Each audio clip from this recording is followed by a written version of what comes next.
So,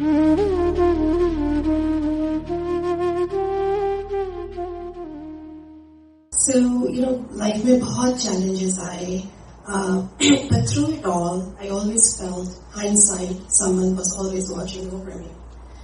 और उनसे मुलाकात हुई मेरी last year. गुरुजी के पास आई, मेरी सिस्टर मुझे यहाँ पे लेके आई. जैसे कि सबके साथ हुआ, पहले मैं बहुत मना करती रही कि नहीं, मुझे नहीं जाना. But eventually, गुरुजी ने अपने पास बुला ही लिया और अपनी ब्लेसिंग्स देने के लिए ही बुलाया. बिकॉज मैं बहुत ही उस टाइम बहुत हार्ड फेज से गुजर रही थी. तो माई डॉटर, उसकी तबीयत ठीक नहीं थी. She was diagnosed with colon में इन्फेक्शन हो गया था. And if not treated properly, I could have really made her life very, very complicated. So, यहाँ पे आई last year. I remember, it's going to get a little emotional. पर गुरुजी के पास आई, हम बैठे, मतलब बिल्कुल भी ऐसे नहीं लगा कि कोई वो अनजान है. Like there was a familiarity. So I was sitting here and I was just talking to him. And उनके साथ ना जैसे कि एक डील बना रही थी कि आप उसे ठीक कर दो, बिल्कुल ठीक कर दो. और मैं बस यहाँ की मतलब जैसे आपकी सेवा में आ जाऊंगी, आपकी दरबार की सेविका बन जाऊंगी. How he must have laughed at me कि यहाँ बैठे बैठे मैं उनके साथ जैसे कि कोई बिजनेस डील बना रही हूँ. पर तभी भी ये उनका बड़प्पन है कि उन्होंने माफ कर दिया और अपने शरण में ले लिया एंड गाइड किया. और उससे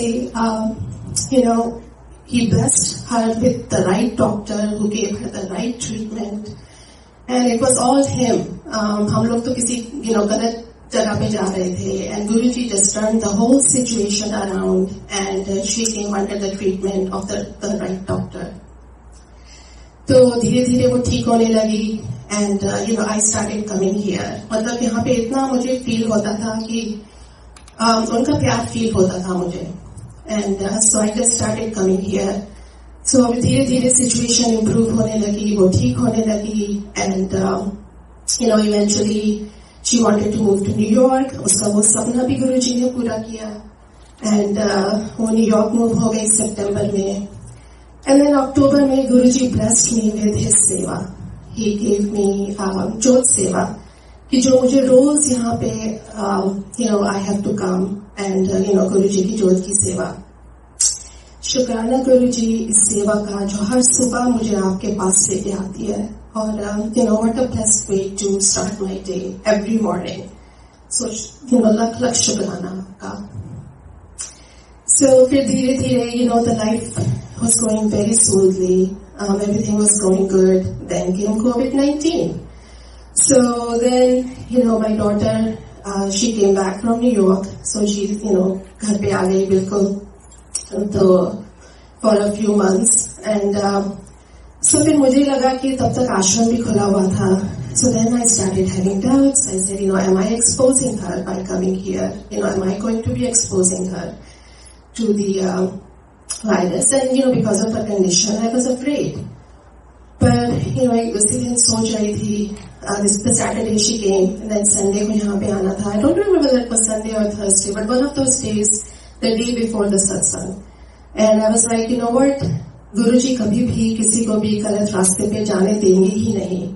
और ऐसे अगर ये गलत है, अगर if I will be exposing her या whatever, तो वो रोक लेंगे मुझे. And संगत जी आप बिलीव नहीं करेंगे, नेक्स्ट डे मैसेज आ गया व्हाट्सएप पे कि because of the curfew, because of the state curfew and everything, the mandir is going to be closed. So that was Guruji's answer कि नहीं, सब अपने अपने घर पे बैठो और कोई रिस्क लेने की किसी को कोई जरूरत नहीं है. So ऐसे मेरा विश्वास गुरुजी पे इतना बढ़ गया है कि मैं कोई भी फैसला अगर लेती हूँ, मेरा ये विश्वास है कि वो मुझे गलत रास्ते पे जाने ही नहीं देंगे. कुछ भी हो जाएगा वो रोक लेंगे मुझे. तो बस ये विश्वास मेरे लिए बहुत बड़ी चीज है.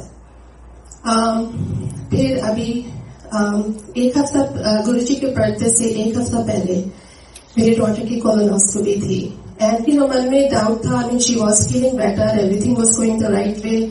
और टेलीपैथी के थ्रू गुरुजी ने वो बता भी दिया था कि वो ठीक हो गई है, मैंने उसे ठीक कर दिया है. पर तभी भी हम इंसान हैं, इंसानों की तरह ही सोचते हैं. थोड़ा डाउट था, गुरुजी से प्रे कर रही थी कि मतलब विश्वास भी था कि वो जो भी करेंगे ठीक ही करेंगे. अगर वो ठीक नहीं भी हुई है तो जरूर उसमें भी कोई अच्छाई ही होगी और Guruji will take care of her. बस इतना विश्वास था.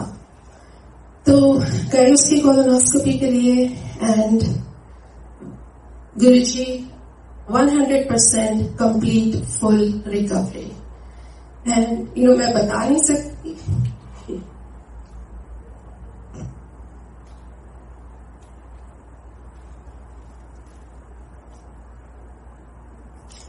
I was so humbled by this whole experience कि उनके बर्थडे के लिए I wanted to bring like flowers or something. पर मेरी इतनी हिम्मत भी नहीं हुई कि मैं उनके लिए एक भी फूल ला सकूं.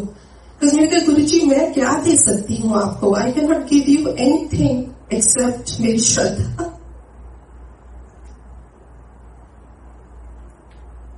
So sorry गुरुजी. सिर्फ मेरी श्रद्धा और मेरा प्यार, बस कोई भी आपको सिर्फ दे सकती हूँ.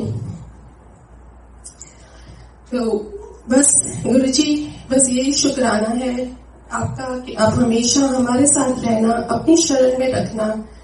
और सिर्फ जाने से पहले सिर्फ एक ही बात कहना चाहूंगी. वो सिद्धार्थ मोहन का गाना मुझे याद आता है कि देना है तो दीजिए जन्म जन्म का साथ, मेरे सर पे रख दो गुरुजी अपने ये दोनों हाथ. बस गुरुजी इतनी ही कृपा कीजिएगा, अपने शरण में हमेशा रखिएगा, अपने सेवक में हमेशा रखिएगा और बस सबका भला कीजिएगा. शुक्राना गुरुजी.